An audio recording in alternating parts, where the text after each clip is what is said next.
Hola, hola. ¿Diga? Necesito ayuda. ¿De qué tipo que ha ocurrido? Mi padre se ha caído.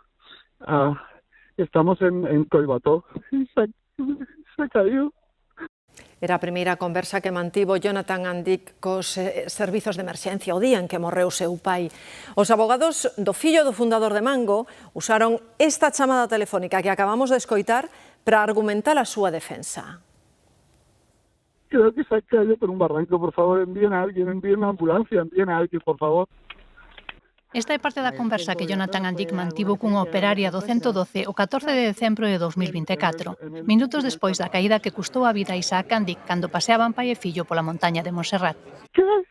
¿Sabría indicar de qué altura ha podido caer? No lo sé, no lo veo. Vale, no se preocupe. Por favor. ¿Le contesta? ¿Sabe si está consciente? No contesta. A operadora mantén unha conversa de algo máis de 2 minutos co fillo do fundador de Mango para ir recabando información de interese para os equipos de emerxencia.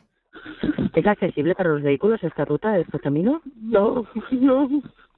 A transcrición da chamada xa fora divulgada nos recursos nos que a defensa de Jonathan Andic pide que se levante a orde de prisión provisional con fianza de 1 millón de euros que lle impuxo a xuíza de Martorell pola acusación de homicidio. O programa El Matí de Cataluña Radio emite agora os audios no que se interpreta como unha nova manobra dos seus abogados para contrarrestar as argumentacións do auto xudicial. Por favor, envíen a alguien rápido, por favor.